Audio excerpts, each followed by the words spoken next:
Olá, pessoal. Vamos então dar continuidade, né, à segunda lição, material de apoio com vídeo. Lembrando que esse material é de apoio ao e-book, para quem é assinante da comunidade, ou para quem encontrou também o e-book aí com link de divulgação. Como todo vídeo eu falo aí, eu vou manter o mesmo formato, o mesmo esquema que a gente trabalha nos grupos de estudos ao vivo. Então eu vou lendo e a gente vai conversando e pensando aí sobre o conteúdo. Vamos lá então. Segunda lição de psicanálise.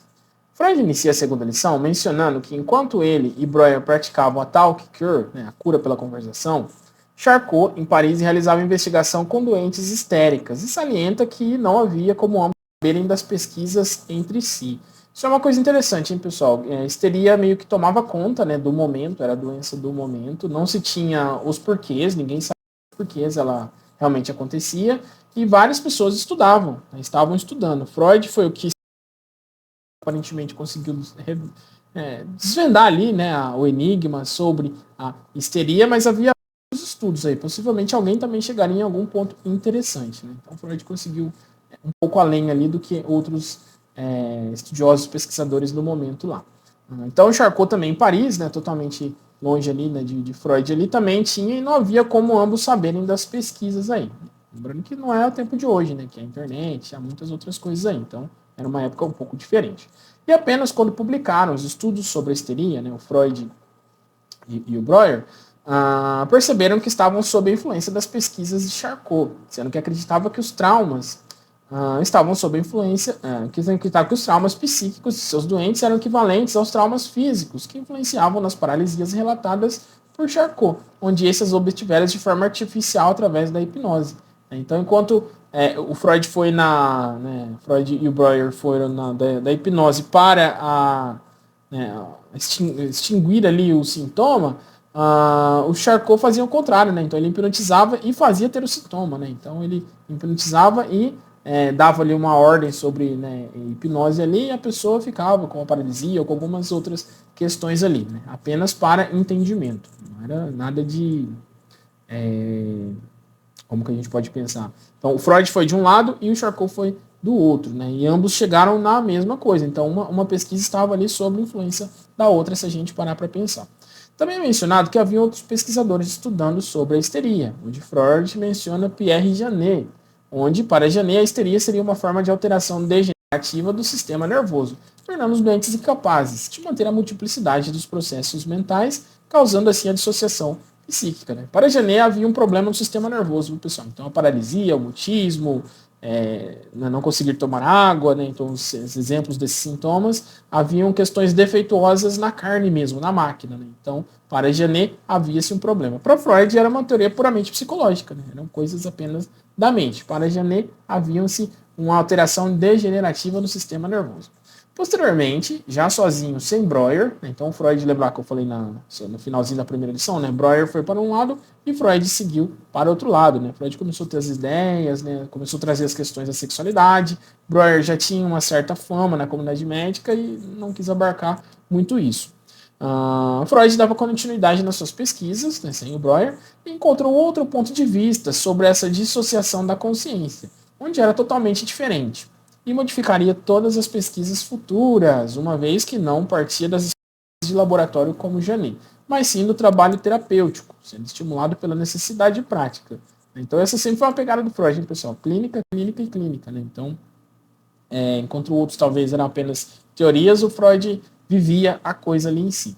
Assim, menciona que o procedimento catártico de Breuer necessitava de uma hipnose profunda, pois somente nesse estado o doente seria capaz de lembrar-se das ligações patogênicas. Então, ele trouxe que essa visão que ele e Breuer comungavam lá no começo, necessitava dessa hipnose profunda para poder o paciente, ele chamava aqui de doente ainda, mas o paciente ter essa visão, conseguir fazer essa associação, conseguir buscar esses conteúdos lá das profundezas para poder lembrar dessas ligações patogênicas. Então, Freud lançou um outro ponto de vista nele, foi por um outro caminho. Freud abre um olhar duvidoso sobre a hipnose, uma vez que se torna cansativo, sendo muitas vezes incerta, e além de ter traços místicos, e assim a abandona de vez. E aqui o Freud também rompe com a questão da hipnose. Então dava-se muito trabalho hipnotizar uma pessoa, era incerta, tinha todo um olhar místico, que o Freud sempre buscando provar a psicanálise como ciência, tentou fugir dessa questão sobre místicas e coisas afins, né? Então o Freud aqui também viu que a hipnose não era tão interessante. E buscando o procedimento catártico, né, as lembranças sem ela. Dúvidas não faltaram em como conseguir que o doente falasse algo que nem ele mesmo sabia. E diante desse desafio, lembrou-se de uma experiência que assistiu certa vez, onde Bernheim, após mostrar que as pessoas hipnotizadas só esqueciam aquilo que lhe haviam feito de forma superficial. Parece simples, né? Mas vocês vão entender a profundidade disso aqui. Então Freud abandonou a hipnose e sentiu uma dificuldade, né, em como fazer as pessoas lembrarem de coisas que nem elas mesmas sabiam. Enquanto se estava sob hipnose, conseguia ainda acessar esse outro estado, né, esse outro lado da mente, vamos pensar assim. Sem a hipnose, ficou difícil. E aí o Freud, né, estudioso como sempre, lembrou ali de uma palestra, né, de um evento que ele havia ido, onde, mediante hipnose ainda, né, as pessoas hipnotizadas lembravam de forma superficial aquilo que haviam sido falado para elas enquanto elas estavam hipnotizadas. E aí o Freud associou, né? Opa, peraí, então, se essa ordem que vem da camada profunda pode ser trazida à consciência sem a hipnose, nós também podemos trazer conteúdos à consciência sem a hipnose também. Então, isso que vai se construindo próximo da psicanálise que a gente tem hoje em dia. Sendo possível ainda despertar nelas lembranças em estado normal, onde Bernheim, sem ceder e insistindo a recordação dos fatos, vinha de novo à consciência. Então, Bernheim ali insistia para a pessoa lembrar das ordens que foram dadas sob hipnose e a pessoa acabava lembrando. Então, Freud teve essa visão de pensamento também de que é possível que lembremos, né, coisas que estão em camadas profundas da mente. Desta forma, Freud procedeu da mesma maneira com seus pacientes, assegurando que sabiam e até lhes colocava a mão sobre a fronte para que se recordasse. Então, Freud colocava a mão ali na testa dos pacientes no início, hein, pessoal? Lembra lá, a teoria está sendo, né, a prática está sendo construída. Assim foi deixando para trás o hipnotismo, porém ainda reconhecia que para uma técnica definitiva, este processo estava longe de ser o ideal. Ia lá, botava a mão no paciente, pedia para lembrar, insistia, funcionava, mas ele viu que ainda estava um pouquinho longe, ainda não tinha os efeitos que ele desejava ali. Mas não abandonou. E colheu informações que confirmam que realmente as recordações esquecidas não haviam se perdido, mas estavam prontas para ressurgir. Porém, havia alguma força que as impedia. E quanto mais se tentava trazer a consciência às recordações, mais sentia-se a potência dessa força, do qual Freud a chamou de resistência. Então, as lembranças estavam lá, mas, né, o Freud entendeu ali que havia uma força contrária, uma força que não deixava que essas lembranças viessem à mente. Olha que bacana, interessante, né? Então, quer dizer, alguma coisa quer ressurgir, mas alguma coisa a impede de ressurgir. Freud não tinha essa noção, e aí ele chamou, né, essas forças contrárias aí que a gente se utiliza até hoje de resistências. Freud percebeu que essas mesmas forças que atuam como resistências deviam ser as mesmas que haviam expulsado da consciência os acidentes patogênicos, no qual chamou todo este processo de repressão, demonstrando pela presença inegável da resistência, e continua com a pergunta sobre quais serão as forças e quais serão as condições da repressão. Então, se aquilo está trancado, vamos dizer assim, fora da consciência, porque alguma coisa também expulsou. E essa mesma coisa que expulsou da consciência também faz a força, né, impede de que isso retorne à consciência. Então, esse movimento de expulsão da consciência de lembranças, né, de acidentes patogênicos ali, o Freud chamou de repressão. E perguntou, né, quais seriam as condições da repressão, o que levariam, né, determinadas pessoas a pegarem eventos e questões, né, do cotidiano da vida e banirem de alguma forma para as profundezas ali, né, da mente ali. Sua resposta é que, em muitos casos, a repressão se origina de um desejo violento em contraste com os demais desejos do sujeito, incompatíveis com suas aspirações morais, sendo que isso produzia um rápido conflito, e o desfecho dele iria sucumbir à repressão, a ideia que aparecia na consciência, fazendo a mesma ser expulsa e esquecida, junto com as lembranças, e finaliza. Né? O motivo da repressão era a incompatibilidade da ideia com o ego do doente, onde a aceitação do desejo incompatível trazia intenso desprazer.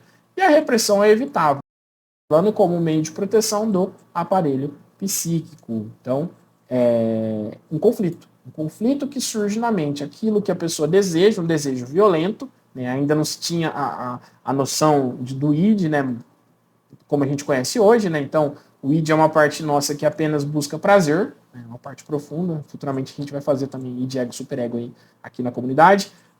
Então, é uma parte que busca apenas prazer, mas com desejos que muitas vezes, né, não podemos reconhecer, né, são assustadores até para nós mesmos. Né? Então, antes de que isso chegue à consciência, muitas coisas são banidas. Né? Então, é um desejo que vai contra aspirações morais. Né? Então, gera-se um conflito ali. E isso causaria o quê? Um desprazer. Né? Nossa, eu quis isso, nossa, eu penso isso, nossa, eu gostaria de fazer isso. Né? Isso tudo de forma automática, viu, pessoal? E aí, isso geraria um intenso desprazer, e a repressão vem para proteger isso de alguma forma, né? E aí bane esses conteúdos, esses conteúdos não conseguem vir à consciência, e aí é um meio de proteger ali o aparelho psíquico e evitar o desprazer.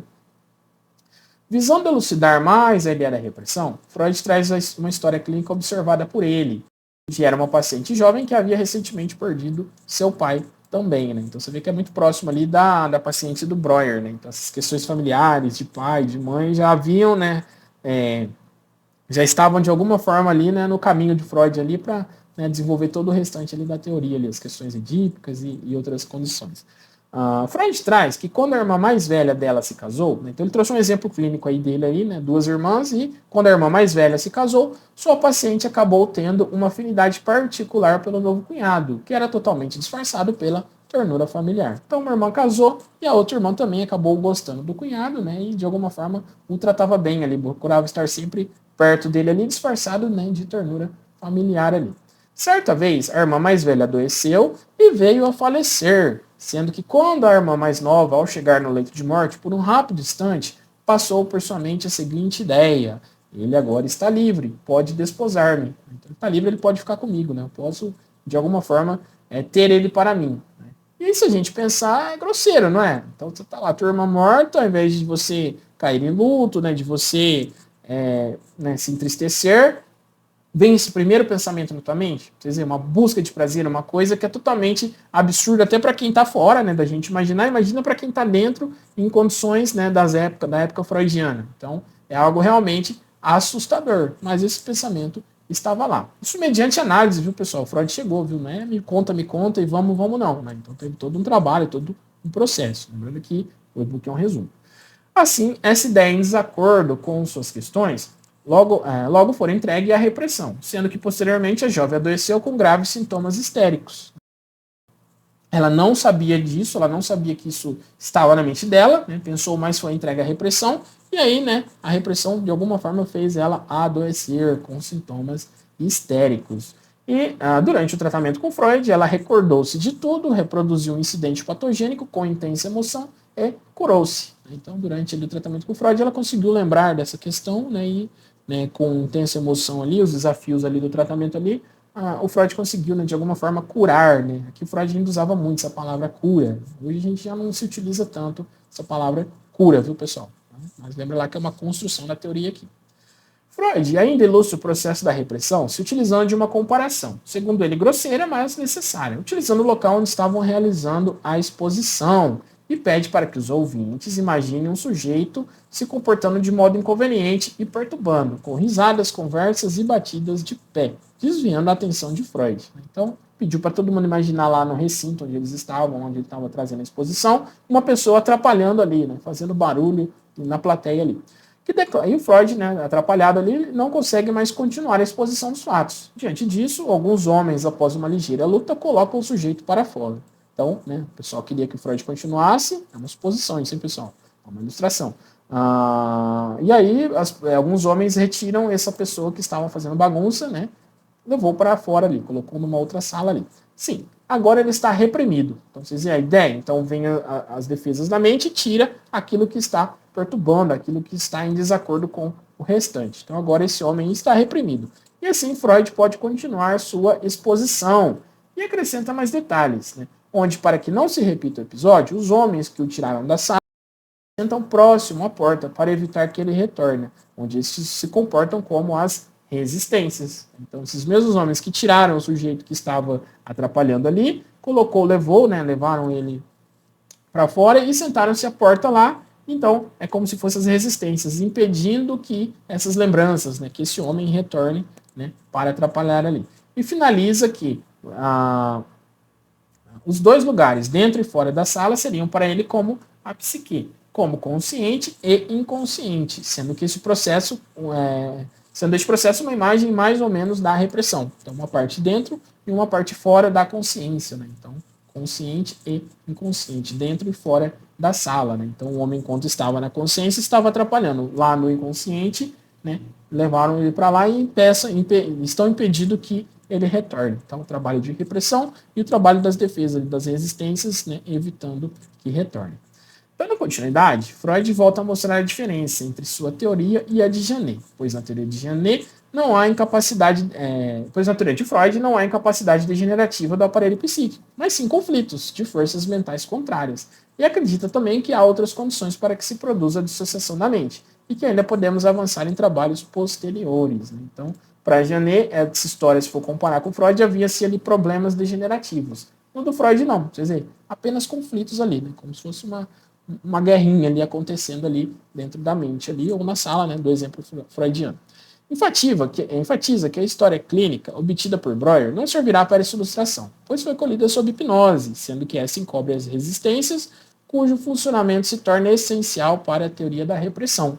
Então, sob hipnose, as resistências meio que dão uma amolecida, né, dão uma falhada ali, e aí, né, dentro hoje do que a gente tem ali como psicanálise, né, como conhecimento, as resistências são importantes. Né? Então, o trabalho das resistências, o surgimento das resistências, das defesas ali, são de extrema importância. Né? Sob hipnose, perde-se essa parte, e aí uma boa parte ali do tratamento real mesmo não daria certo. Freud continua a comparação da teoria com a exposição sendo realizada, e para elucidar a formação dos sintomas, supõe que a expulsão do perturbador e com os homens na porta para que este não retorne, não terminou o incidente. Então parece que tudo estava ok, né? Tudo deu certo, só que Freud fala que não acaba aí. Não acabou ali, onde o sujeito expulso, agora irritado, perturbando lá de fora, com berros e murros na porta, está fazendo mais barulho que antes. Então, vocês veem que interessante? Fora da consciência, a coisa não fica quieta, a coisa fica dando sinais, fica fazendo barulho, né? Então, todos nós temos o inconsciente batendo de alguma forma.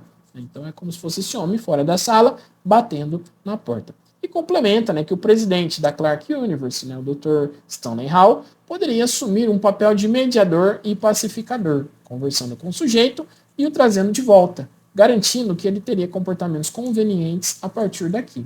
E Freud finaliza, né, que graças à autoridade do Dr. Hall, a repressão foi desfeita, voltando a paz e o sossego, sendo esta uma representação apropriada da missão que cabe ao médico na terapêutica psicanalítica. Então, não é guerra, não é banir, não é excluir, mas sim fazer as pazes com os nossos conteúdos reprimidos.